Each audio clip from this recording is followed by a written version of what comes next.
லட்சிய ஜனநாயக கட்சி தலைவர் ஜோர்ஜ் சார்லஸ் மார்ட்டின் அவர்களின் அறிவுறுத்தலின் பேரில் கட்சியின் பொதுச் செயலாளர் பிரபாகரன் புதுவை மின்துறை அலுவலகத்தில் மனு ஒன்றை அளித்தார். புதுவை புதிய பேருந்து நிலைய வளாகத்தில் செயல்பட்டு வரும் பழம் மற்றும் மலர் கடைகளுக்கு இதுவரை மின்சார வசதி வழங்கப்படாததால் சிறு வியாபாரிகள் கடுமையாக பாதிக்கப்பட்டுள்ளதாக அவர் அந்த மனுவில் குறிப்பிட்டுள்ளார். இதுகுறித்து ஏற்கனவே லட்சிய ஜனநாயக கட்சி தலைவர் புதுவை ஆணையரிடம் சென்ற மாதம் மனு அளித்து நடவடிக்கை எடுக்குமாறு வலியுறுத்தியிருந்தார். மின்சாரம் இல்லாத காரணத்தால் கடைகளில் விளக்குகள், விசிறிகள், எடையளக்கும் கருவிகள், குளிர்சாதன பெட்டிகள் மற்றும் டிஜிட்டல் கட்டண வசதிகளை பயன்படுத்த முடியாத நிலை ஏற்பட்டுள்ளதாகவும் இதன் விளைவாக பழங்கள் தினந்தோறும் அழுகி பொருளாதார இழப்பு ஏற்படுவதுடன் மலர்கள் உலர்ந்து சேதமடைவதும் தொடர்ச்சியாக நடைபெறுவதாகவும் மனுவில் சுட்டிக்காட்டப்பட்டுள்ளது.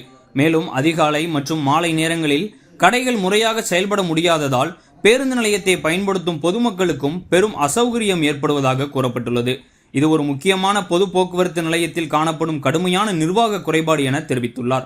இதுவரை அடிப்படை வசதி வழங்கப்படாததை கண்டித்து உடனடியாக தற்காலிக மின்சார இணைப்பும் தொடர்ந்து நிரந்தர மின்சார இணைப்பும் வழங்க நடவடிக்கை எடுக்க வேண்டும் என அவர் மின்துறை தலைமை அதிகாரியிடம் லட்சிய ஜனநாயக கட்சி சார்பில் வலியுறுத்தினார். இன்று புதுச்சேரியில் உள்ள பேருந்து நிலையம் ஸ்மார்ட் சிட்டி திட்டத்தின் கீழ் அமைக்கப்பட்ட 50க்கும் மேற்பட்ட கடைகள் திறக்கப்படாமல் உள்ளது. அதில் ஏற்கனவே திறக்கப்பட்ட 16 பழக்கடைகள் மற்றும் பூக்கடைகள் திறந்து மின்சார இணைப்பு கொடுக்கப்படாமல் உள்ளது. எங்கள் லட்சிய ஜனநாயக கட்சியின் தலைவர் அங்கு சென்று பார்வையிட்டு அவர்களின் கோரிக்கையை ஏற்று மின்சார கோரிக்கை அளித்தனர். அப்போது அது சமயம் அவர்கள் வைத்த கோரிக்கையின் அடிப்படையில் எங்கள் தலைவர் அவர்களுக்கு தேவையான மின்சார விசிறி, அதாவது ஃபேனு மற்றும் லைட் அளித்தாரு. அந்த லைட்டை கொடுத்ததுக்கு அப்புறம் அவங்களுக்கு மின்சார வசதி உடனே கொடுக்கப்படும் சொன்னாங்க. அது சம்பந்தமா எங்க நிறுவன தலைவர் கமிஷனோட புகார் அளித்தார். அந்த புகாரின் அடிப்படையில இன்னும் உங்களுக்கு கனெக்ஷன் கொடுக்கல.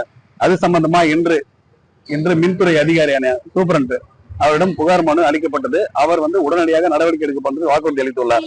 அவர் உடனடியாக அளிக்காத பட்சத்தில் இது சம்பந்தமாக மிகப்பெரிய போராட்டம் நடத்தப்படும் என்று அந்த பாதிக்கப்பட்ட நபர்களோடு சேர்ந்து எங்கள் குழு போராட்டம் நடத்தப்படும் என்று இதன் மூலம் தெரிவித்துக் கொள்கிறோம்.